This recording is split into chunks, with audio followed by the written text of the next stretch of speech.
إن الحمد لله الفتاح العليم الذي خلق الإنسان في أحسن تقويم. نشهد أن لا إله إلا الله واحد الحكيم، ونشهد أن محمدا عبده ورسوله إمام المتقين. اللهم صل وسلم وبارك على محمد وعلى آله وأصحابه ومن تبعهم بإحسان إلى يوم الدين. فقد قال الله تعالى في كتابه الكريم وهو أصدق القائلين: أعوذ بالله من الشيطان الرجيم.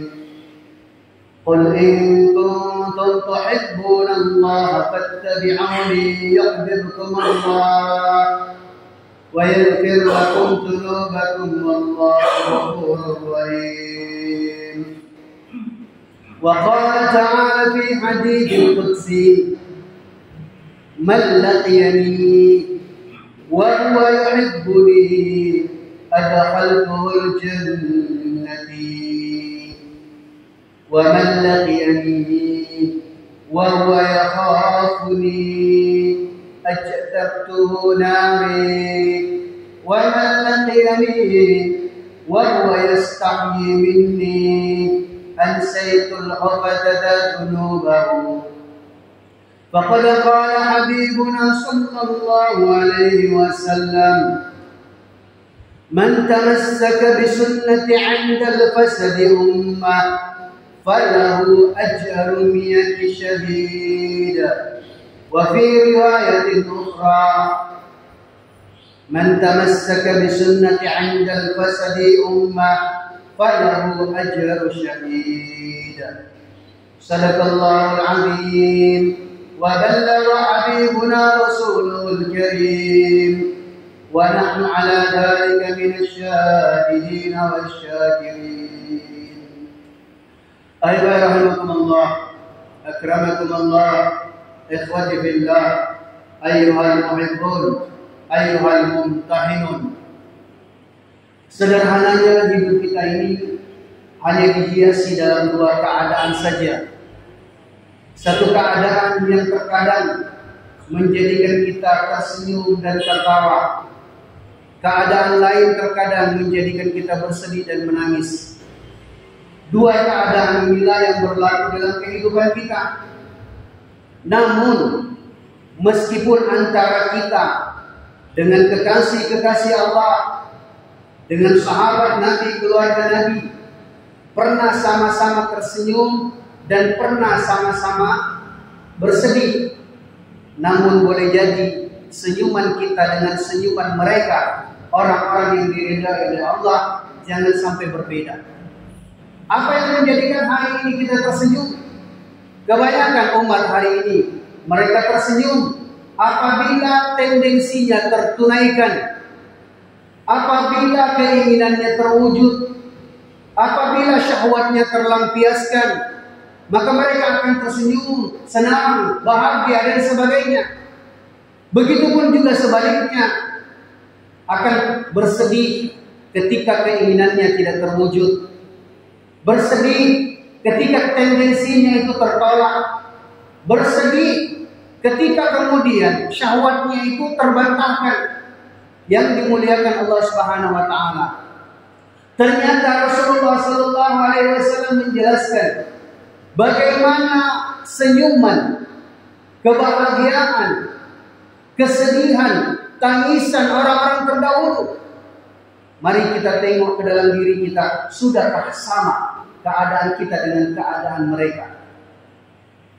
Innamal mu'minuna alladzina yaqumuna idza sarratuhu hasanatu wa sa'atu sayyi'atu. Maka sudah dijelaskan bahwasanya mereka orang-orang yang diridhai oleh Allah Subhanahu wa taala, yang telah meraih cinta kasih Allah Subhanahu wa taala. Apa yang menjadikan mereka senang? Mereka senang ketika harta mereka digunakan untuk agama. Mereka senang ketika mereka terkorbankan untuk agama.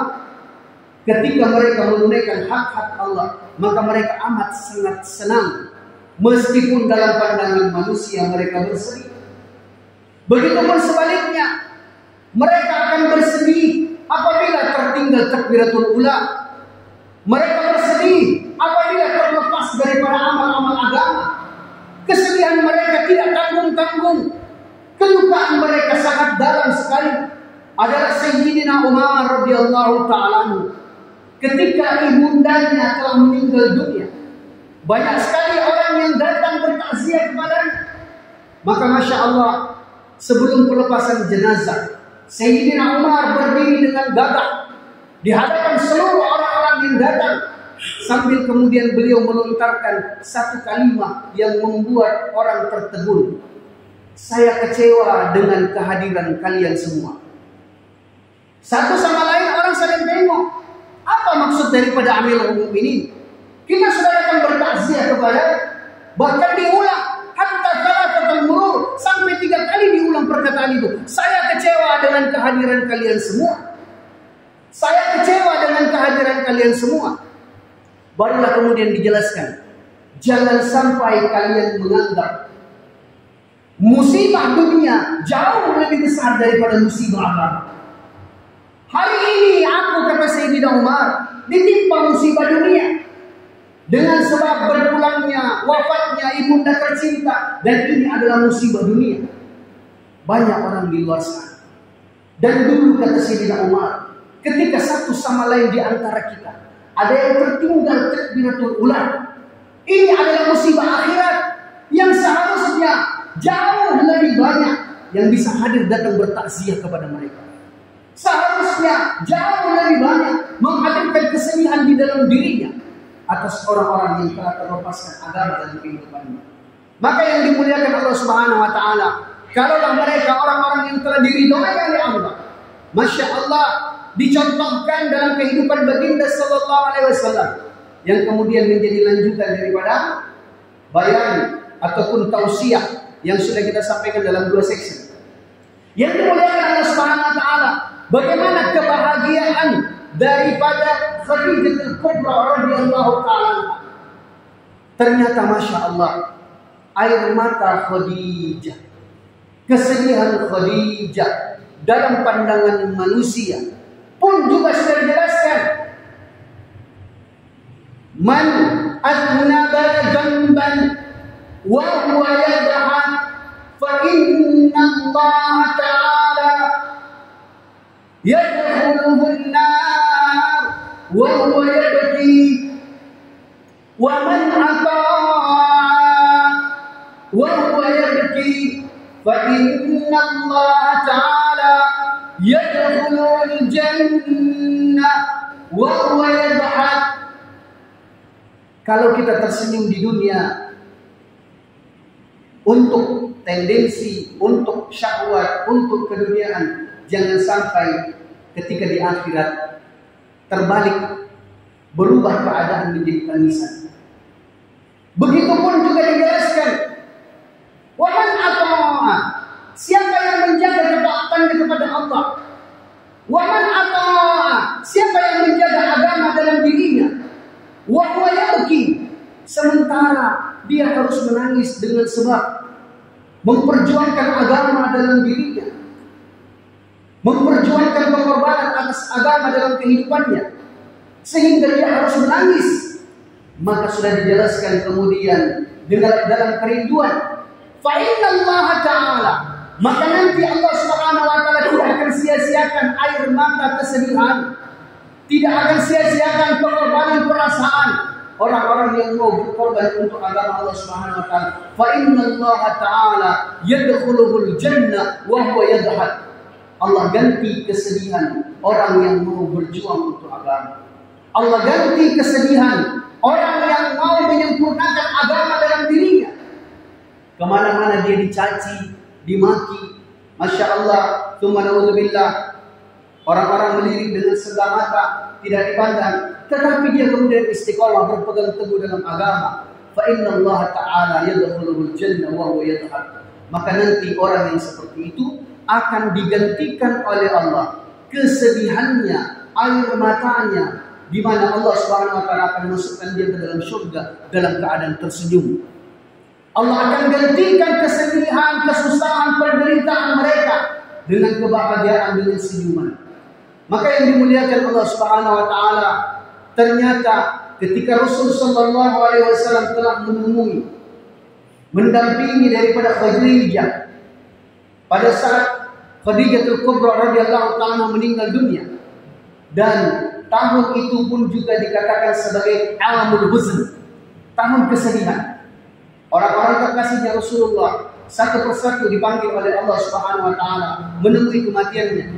Amul huzn, tahun kesedihan, dan itu hari itu pun juga pada tahun itu semakin kuat perlawanan daripada orang-orang yang mau menghina, mencaci maki, bahkan mengusir Rasul sallallahu alaihi wasallam dari tanah Makkah.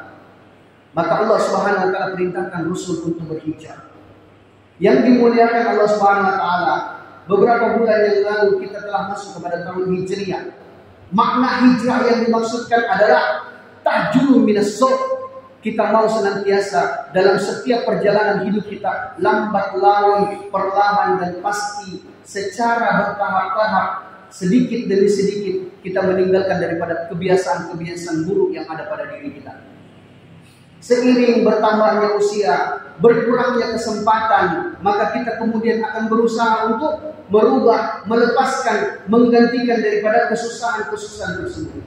Jadi makna daripada yubaddilullahu ta'ala minas sayyi'at ilal hasanat adalah usaha dan upaya yang kemudian disambut oleh Allah Subhanahu wa taala kepada setiap hamba-hambanya yang berusaha untuk mengubah lelah menjadi lillah. Kita semua lelah, Pak. Ada yang lelah untuk dunia, ada yang lelah untuk agama, ada yang lelah untuk akhirat. Tetapi ternyata orang yang lelah untuk akhirat sudah dijelaskan Allah akan merubah lelahnya itu menjadi lillah. Maka ketika Rasul sallallahu alaihi wasallam diperintahkan oleh Allah tarkuhul Makkahul Mukarramah, tinggalkan daripada kota Mekah, berhijrah untuk kemudian meninggalkan semua keadaan-keadaan yang lagi tidak bersahabat dengan baginda sallallahu alaihi wasallam. Yang dimuliakan Allah Subhanahu wa taala, ketika Rasul diperintahkan untuk meninggalkan tanah Mekah, baru terjawab setelah 6 tahun kemudian. Diperintahkan untuk hijrah.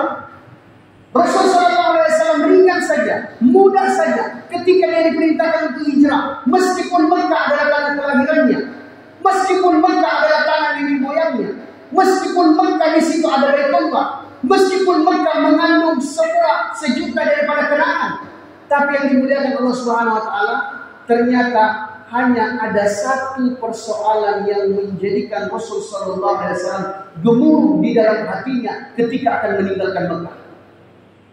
Bukan karena Mekah tanah kelahiran, tanah nenek moyang, bukan. Dan akan terjawab setelah 6 tahun kemudian. Singkat cerita, beliau sallallahu alaihi wasallam disambut dengan ahlul Madinah. Maka pada saat Rasul sallallahu alaihi wasallam menyempurnakan dakwahnya di Madinah, ternyata 6 tahun lamanya beliau sallallahu alaihi wasallam tidak boleh kembali ke Mekah. Bahkan dengan sebab perjanjian Hudaybiyah, Rasul sallallahu alaihi wasallam dicekal, tak boleh kembali ke Mekah. Tetapi yang dimuliakan Allah Subhanahu wa taala, inilah cara Allah untuk kemudian menjadikan semakin kuat daripada mahabbah, cinta, getaran yang ada dalam diri baginda sallallahu alaihi wasallam. Setelah tahun ke-6, beliau sallallahu alaihi wasallam diperintahkan oleh Allah Subhanahu wa taala untuk kembali ke Mekah. Terjadilah Futuh Makkah. Pada saat beliau sallallahu alaihi wasallam telah dikembalikan ke kota Makkah, 1.500 sahabat berhajat ingin mendampingi Rasul. Sekali lagi diulangi, 1.500 orang sahabat mendampingi Rasul. Seberapa banyaknya orang-orang yang kemudian bersama dengan beliau sallallahu alaihi wasallam mengantarkan Rasul untuk mengembalikan dia ke pangkuan ibundanya, untuk mengembalikan dia ke kampung halamannya. yang dimuliakan Allah Subhanahu wa taala, tetapi Rasul sallallahu alaihi wasallam ketika berjalan semakin dekat ke kota Makkah, ternyata gemuruh yang ada di dalam dadanya pada tahun yang lalu itu semakin kemudian bergolak, semakin kuat getaran-getaran itu. Setelah 6 tahun yang dimuliakan Allah Subhanahu wa taala, sahabat yang lain jumlahnya 1.500. Orang-orang Mekah mendengarkan bahwasanya Rasul sallallahu alaihi wasallam akan kembali ke Mekah. Semua daripada penduduk Mekah menyambut Rasul sallallahu alaihi wasallam di tapal batas kota Mekah. 3.000 sampai 4.000 orang datang ke batas kota Mekah. Tidak kenal anak kecil, orang tua, jompo dan sebagainya, dengan sukacita, dengan gembira menyambut Rasul sallallahu alaihi wasallam di tapal batas kota Mekah. Dari kejauhan kepulan asap itu, kepulan daripada debu itu nampak. Apa yang terjadi? Orang-orang Mekah menyambut dengan girang, dengan gembira, dengan sukacita. Orang-orang Madinah yang telah menghantar Rasul rindu juga ingin jumpa dengan keluarganya. Jangankan 6 tahun Bapak Ibu, anak kita saja yang kuliah 1 semester di Makassar atau di tempat yang lain, kita akan rindukan dia. Tanpa sadar air mata kita menetes ketika dia pulang untuk kemudian berpelukan dengan kita. Ini 6 tahun lamanya.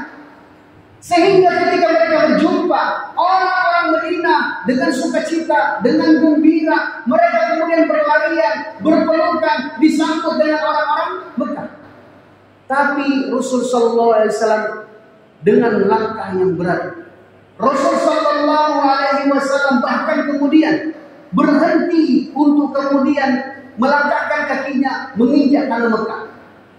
Diibaratkan mungkin ini adalah tapal batas, maka Rasul belum mau menginjakkan kakinya ke tanah Mekah.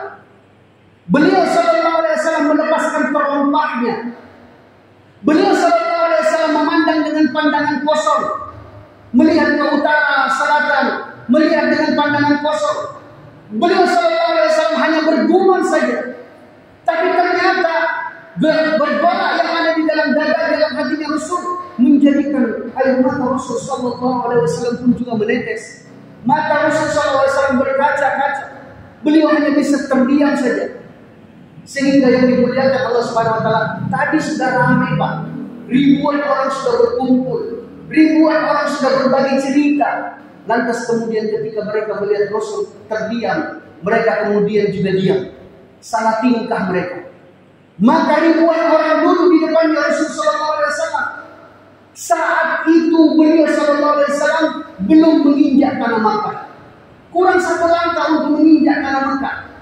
Maka beliau sallallahu alaihi wasallam melepaskan terompahnya, melepaskan alas kakinya. Barulah kemudian beliau sallallahu alaihi wasallam membaca doa masuk kampung. Allahumma barik lana fiha hatta talaqatal murur. Allahumma barik lana fiha warzuqna janaha wa habibna ila ahliha wa habib salihi ahliha ilaina. Jadi asbabul wurud daripada doa masuk kampung ini pun juga bersesuaian berkenaan dengan kisah ini. Rasul sallallahu alaihi wasallam mengangkat kakinya, kemudian menginjakkan kakinya di tanah Mekah. Apa yang terjadi? Ketika kaki kanan beliau sallallahu alaihi wasallam telah menginjak tanah Mekah, ternyata getaran itu semakin kuat. Ternyata air mata tidak lagi bisa tertahan. Maka Rasul sallallahu alaihi wasallam cuma memandang dengan pandangan kosong. Orang-orang Mekah yang telah duduk, ribuan orang telah duduk di depannya Rasul, berikan penawaran, ya Rasulullah, mungkin engkau capek perjalanan jauh. Kami sudah siapkan tempat istirahat. Datanglah ke rumah kami. Ya Rasulullah, mungkin engkau rindu dengan masakan bunda.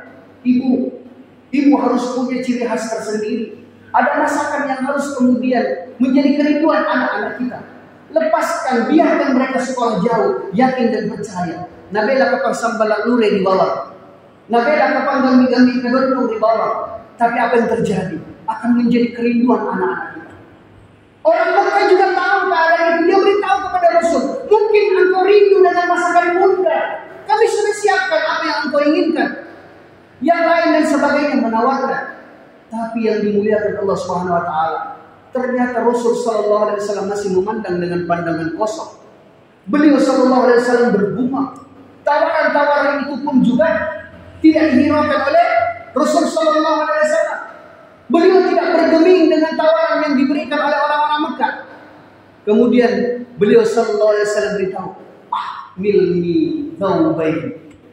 Berikan kepadaku, kata Rasul. Hantarkan kepadaku. Saya cuma butuh 2 lembar kain, kata Rasul. Saya cuma butuh 2 lembar kain. Berebut orang Madinah, berebut orang Mekah, dan orang Madinah yang mendampingi Rasul menumpuk kain di depannya Rasul. Bertumpuk kain itu di hadapan Rasul sallallahu alaihi wasallam. Tapi Rasul beritahu, saya cuma butuh 2 kain. Setiap orang berhajat, semoga kain saya yang dipilih oleh Rasul. Maka Rasul hanya mengambil sesuai dengan kebutuhannya. 2 lembar kain itu diambil oleh Rasul sallallahu alaihi wasallam.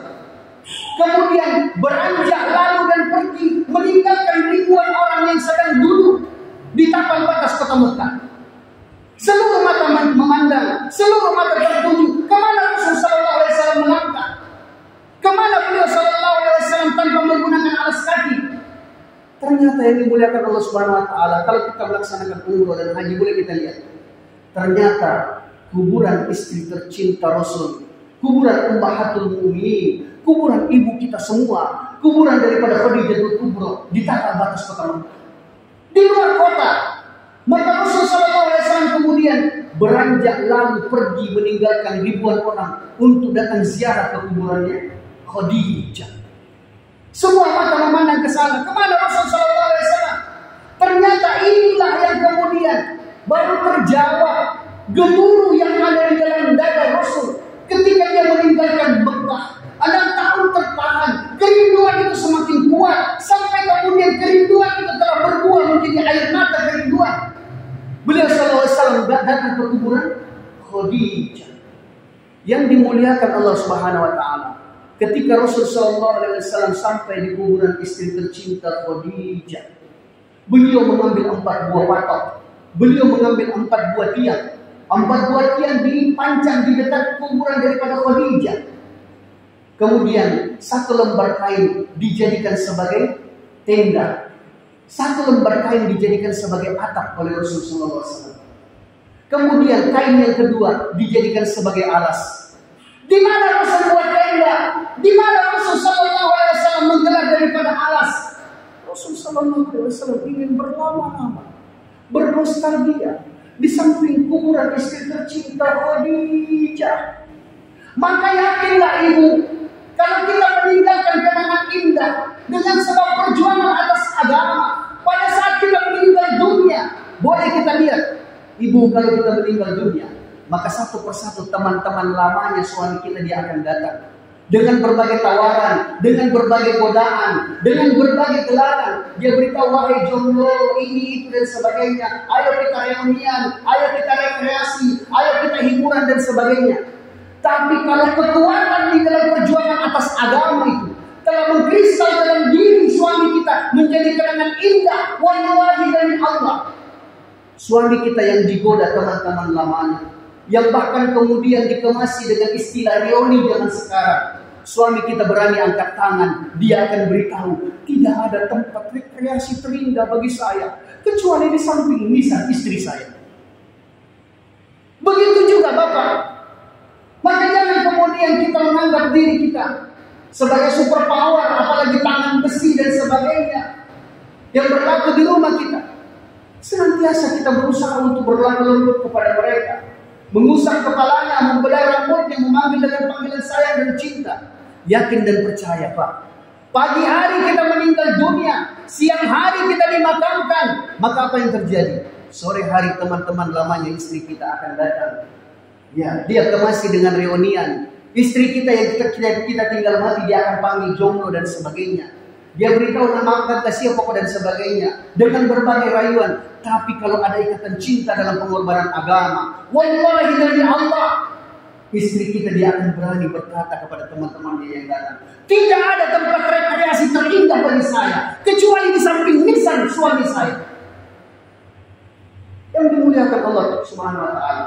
Maka di dalam Islam hal tersebut pun juga dikatakan sebagai asy-syajarah. Kalau di dalam pelajaran anak sekolah dikatakan sejarah. Kita menganggap etimologis dan terminologi sejarah adalah sesuatu yang kemudian telah lalu tidak. Kalau dalam pokok asyajarah adalah pohon buah cinta yang kemudian bisa mengeluarkan daripada aroma yang harum, bisa mengeluarkan buah yang ranum, sehingga orang-orang yang datang dia bisa berteduh di bawahnya, merasakan kesejukan, menikmati daripada keindahannya. Orang-orang akan merasakan pancaran cinta dari keluarga yang saling berusaha untuk bergandengan tangan sampai di jannah. Pancaran cinta mereka akan kemudian memberikan natijah di kampung itu, memberikan natijah di kompleks di lingkungan kita yang dimuliakan Allah Subhanahu wa taala. Ketika beliau sallallahu alaihi wasallam telah membuat tenda, menggelar daripada alas, beliau sallallahu alaihi wasallam mengajarkan kepada kita bagaimana cara ziarah kubur. Cara ziarah kubur, kalau kita baru datang, kita berada di sisi depan. Di sisi depan itulah kemudian kita sebagai kepala rumah tangga berada di nisannya. Kalaupun kita mau panggil anak kita untuk nostalgia, panggil anak kita, panggil menantu kita, panggil cucu kita, saat itu kemudian kita ingin bernostalgia, ceritakan keindahannya almarhum yang berada di alam barzakh. Kalau kita suami ditinggal mati istri kita, ingatkan anak-anak kita, ada mama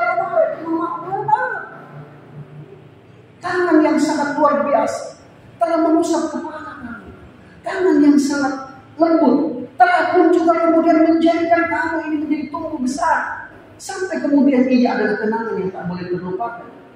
Sehingga meskipun ada anak kita yang tak sempat jumpa dengan neneknya, ada cucu kita yang tak sempat jumpa dengan neneknya, tetapi sosok itu kemudian telah menjadi bayang-bayang dalam hidupnya. Begitu juga ibu, kalau kita ditinggal mati suami kita, bawa anak kita, bawa menantu kita, bawa cucu kita, kita yang kemudian yang lebih tahu, yang lebih kenal daripada ahlul barzakh. Ceritakan keindahannya yang dimuliakan Allah Subhanahu wa taala. Ada satu orang paman saya, karena dia kehidupannya sangat sederhana, tidak punya pangkat, tidak punya jabatan, tidak punya toko, tidak punya apa-apa. Mesarina pun naik, cuma satu yang dia punya, dan ternyata itu menjadi kenangan bagi kami keponakannya. Apa yang dia punya? Paman kami ketika jumpa, dia tak pernah memberikan duit, karena memang kehidupannya sederhana. Dia tak pernah membawakan hadiah. Tapi apa yang terjadi? Dia kesurupan anak Quraisy. Kalau jumpa dengan keponakannya, yang dia buat apa? Dah sapu-sapu dikaulkan. Wih, anu itu kasih. Cuma itu yang dia buat. Setiap kita jumpa, dia usap kepala kita. Maka pada saat kita ziarah kubur, duduk di depan lisannya, sampaikan kepada saudara-saudara kita yang lain, tolong beritahu di anu sapu-sapu kalau dulu tak deh. Yakin, ternyata kenangan hanya dengan mengusap kepala menjadikan kita keponakannya mengenang, bahkan seolah-olah dia belum mati dalam pandangan kita. Dia adalah inspirasi dalam hidup kita. Maka yang dimuliakan Allah Subhanahu wa taala, beliau sallallahu alaihi wasallam mengenang keindahan bersama Khadijah. Wanita sabar, wanita pemalu, wanita yang kemudian tak pernah menyampaikan hasrat dunianya kepada Rasul. Boleh kita buka si kitab sirah, boleh kita buka daripada kitab perjalanan hidupnya Khadijah, tidak akan kita temukan permintaan Khadijah kepada Rasul untuk dibelikan cincin emas. Tidak akan kita temukan perjalanan kehidupan Khadijah bersama Rasul untuk dibelikan kursi sudut, dibelikan spring bed, dibelikan aset. Tidak ada pernah di dunia dalam perjalanan kehidupan Khadijah. Pertemuan yang kemarin kita sudah bahas apa yang diminta Khadijah, mesarina pelaku di Khadijah. Itu pun karena pemalunya Khadijah, dia tidak sampaikan langsung kepada Rasul. Dia cuma titip pesan sama Fatimah. Oh kita anak, yakin mati nama Makkah. Beritahu kepada Rasul, kalau dia sudi, saya mau agar supaya sorban yang selalu mengusik saya ketika beliau salat tahajud, yang selalu dipakai tahajud, kiranya sorban itu digunakan untuk kemudian menjadi kafan membungkus jenazah saya. Cuma itu yang diminta Khadijah. Kenapa? Karena mereka rindu untuk bergandengan tangan sampai di jannah. Maka beliau sallallahu alaihi wasallam mengenang semua keindahan-keindahan bersama Khadijah, bernostalgia bersama istri tercinta meskipun dia telah meninggal dunia, yang tidak akan tergantikan, yang dimuliakan Allah Subhanahu wa taala, semakin Rasul mengenal Khadijah, semakin deras air matanya. Semakin Rasul mengenal Khadijah, semakin kemudian gemuruh itu semakin kuat. Sehingga apa yang terjadi? Seluruh penduduk langit mereka sedih karena Rasul menangis. Mereka sedih melihat Rasul sallallahu alaihi wasallam menangis. Maka Jibril alaihi salatu wasallam memohon kepada Allah, kiranya diperkenankan untuk kemudian melerai, untuk kemudian menjadikan Rasul sallallahu alaihi wasallam ini terlepas daripada kesedihannya, menghibur Rasul. Yang mulia Jibril alaihi salatu wasallam datang kepada Rasul. Ata Jibril ila habibina sallallahu alaihi wasallam faqad qala, ya Muhammad ya habibina. Diberitahu, salamun alaiha ya Khadijah min rabbiha wa Jibril. Jibril datang lana palecete nabita untuk menghibur Rasul. Maka Jibril beritahu, salamun alaiha, salam keselamatan kepada wanita penghuni surga ini. Diberitahu bahwasanya yang berada di alam barzakh, yang sedang diziarahi kuburnya Rasul adalah wanita penghuni surga. Allah kirim salam kepada wanita ini. Yang dimuliakan Allah Subhanahu wa taala, ketika Rasul mendengarkan bahwasanya Allah kirim salam kepada Khadijah, Rasul semakin menangis. Kemudian dijelaskan lagi, salamun alaiha ala Khadijah min rabbiha wa Jibril. Bahkan kemudian untuk semakin semakin menjadikan Rasul senang, maka diberitahu oleh Jibril mewakili seluruh malaikat untuk berkirim salam kepada wanita penghuni kubur ini. Yang dimuliakan Allah Subhanahu wa taala, ternyata ketika pun juga disampaikan seperti itu, Rasul semakin sedih, Rasul semakin menangis. Apa yang menjadikan Rasul menangis? Apa yang menjadikan Rasul sedih? Padahal Khadijah sudah dijamin surga. Maka Jibril alaihi salatu wasallam menghibur lagi Rasul sallallahu alaihi wasallam, memberitahukan kepada Rasul, Fabashshirha bibaitin fil jannah minal khasab wala syafat. Maka diberitahu, fabashshirha, berikan kabar gembira kepada wanita penghuni kubur ini, bibaitin fil jannah, bahwasanya apa yang telah dia korbankan untuk agama dulu ketika di dunia, sedekahnya Aisyah, sedekahnya Khadijah, harta yang telah dikorbankan, kesenangannya Khadijah dan sebagainya, bibaitin fil jannah. Jangan takut, Allah telah gantikan itu menjadi istana di dalam surga. Seharusnya Rasul senang, seharusnya Rasul gembira. Bibaitin fil jannati min khasab wala sahata. Maka dijelaskan istana yang terbuat dari berlian. Dari berlian yang tak ada sambungan. Maka yang dimuliakan Allah Subhanahu wa taala, para ulama menjelaskan, sekiranya dikatakan istana saja sudah cukup. Tapi kenapa kemudian dijelaskan lagi istana yang akan diberikan kepada Khadijah adalah istana yang terbuat dari berlian. Kenapa? Karena hatinya Khadijah bersih, bening seperti berlian. Tidak mau menjadikan Rasul susah dengan sebab permintaannya. Justru dia telah mengorbankan semua keindahan hidupnya. Hatta fi maradiha, bahkan ketika dia sakit sekalipun, dia tidak mau mengganggu konsentrasinya Rasul. Dia tak mau kemudian melemahkan Rasul dalam perjuangan atas agama. Biarlah aku menderita, yang penting kemudian umat bisa digiring masuk dalam jannah. Yang dimuliakan Allah Subhanahu wa taala, kemudian dijelaskan bibaitin fil jannati min khasab wala sakhata. Bukan hanya dikatakan istana, bukan hanya dikatakan terbuat dari berlian, tetapi dikatakan diciptakan dan diletakkan oleh Allah di sebuah bukit yang hening, yang sepi, yang lenang, yang damai. Kenapa? Karena hatinya Khadijah adalah hati yang lenang, hati yang damai, hati yang sepi. Khadijah tidak berani mengangkat suaranya melebihi suara Rasul. Khadijah dia berani membantah apa yang disampaikan oleh Rasul. Bahkan ketika harus kemudian penderitaan itu datang, bahkan ketika kemudian sesuatu yang tidak bersesuaian dengan keinginannya, hanya berbuah dengan air mata saja, hanya dihiasi dengan air mata saja. Dan air mata itu pun juga telah menjadi jawaban. Allah kemudian akan damaikan dia, akan tenangkan dia nanti di surga. Yang dimuliakan Allah Subhanahu wa taala. Kenapa Rasul sallallahu alaihi wasallam menangis ketika diberitakan tentang semua kebaikan-kebaikan yang ada diberikan oleh Allah kepada Khadijah? Yang menjadikan Rasul semakin bersedih, yang menjadikan air mata Rasul semakin deras bukan karena Khadijah. Khadijah adalah ahli jannah. Tapi ternyata kesedihan yang ada dalam diri Rasul, gemuruh yang ada dalam dada Rasul. Para ulama kemudian membahasakan yang terlintas dari benak Rasul adalah menengok wanita akhir zaman. Ketika beliau SAW memandang dengan pandangan kosong, ketika beliau SAW bergumam tidak bisa berucap, berontak yang ada dalam dirinya adalah Aina mithlu Khadijah. Yang Rasul pandang adalah, adakah wanita akhir zaman dari kalangan ibu kita yang kemudian Allah akan pilih dia sebagai Khadijah akhir zaman?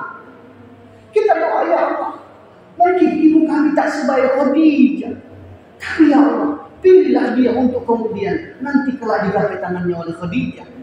Yang Rasul rindukan, aina mithlu Khadijah, adakah wanita akhir zaman dari kalangan istri kita yang kemudian dia bisa berdiri bangkit menjadi Khadijah akhir zaman, yang tak mengangkat suaranya melebihi suaminya, yang tak merepotkan dia untuk urusan dunia, bahkan kemudian mengorbankan semua keinginan-keinginannya, kesenangan-kesenangannya untuk kemaslahatan atas umat, rela selalu ditinggalkan, rela selalu kemudian untuk bersedih hati, untuk bersunyi diri, supaya bagaimana umat ini bisa tersentuh dengan agama. Yang dirindukan oleh Rasul, aina mithlu Khadijah, adakah wanita yang terlahir dari rahim ibu kita, yaitu saudara perempuan kita? Adakah wanita yang terlahir dari rahim istri kita, yaitu anak perempuan kita, bisa menjadi Khadijah akhir zaman? Semua itu tidak akan bisa wujud kalau kemudian kita tidak awali dengan pengorbanan atas agama. Maka pengorbanan hijrahnya Rasul sallallahu alaihi wasallam telah menjadikan wanita-wanita yang ada pada saat itu adalah wanita yang telah berdiri untuk kemudian menggantikan sosok Khadijah. Kita mau sosok Khadijah itu ada dalam istri kita. Kita mau sosok Khadijah itu ada dalam diri anak kita. Tetapi yang dimuliakan Allah Subhanahu wa taala, kita hanya akan bisa merengek kepada Allah, meminta kepada Allah ketika kita bersedih dalam kerinduan, berpisah karena agama. Maka yang dimuliakan Allah Subhanahu wa taala, pada saat kita keluar 3 hari, keluar 40 hari, manusiawi Pak, semua kita rindu. Kerinduan itu kita sampaikan kepada Allah, ya Allah, kami rindu mereka ya Allah. Namun kami harapkan kerinduan kami menjadi sebab Engkau gantikan kerinduan ini, menjadi sebab Engkau jadikan istri kami, Engkau jadikan anak kami sebagai Khadijah akhir zaman. Mau menjadi pejuang agama, mau menapaki perjuangannya Rasul, mau berusaha agar supaya istri kita digapai tangannya oleh Khadijah, anak kita pun juga kemudian menjadi Khadijah akhir zaman. Semoga Allah Subhanahu wa taala pilih kita. Allah gunakan diri, harta, waktu kita untuk perjuangan atas agama. Yang jelas kita membuat kenangan indah untuk kemudian nanti kita sering merindukan di hadapan Allah. Al-haqqu min rabbik, kebenaran pasti memang dan hanyalah milik Allah. Fala takunanna minal mumtarin. Mari sama-sama kita rindukan ibu kita, bayangkan wajahnya. Semoga kemudian Khadijah datang menjemput tangannya, meraih tangannya. Begitupun istri dan anak-anak kita. Subhanakallahumma wa bihamdika nashhadu an la ilaha illa anta nastaghfiruka wa natubu ilaik. Subhana rabbika rabbil izzati amma yasifun wa salamun alal mursalin walhamdulillahi rabbil alamin. Wassalamu alaikum warahmatullahi wabarakatuh.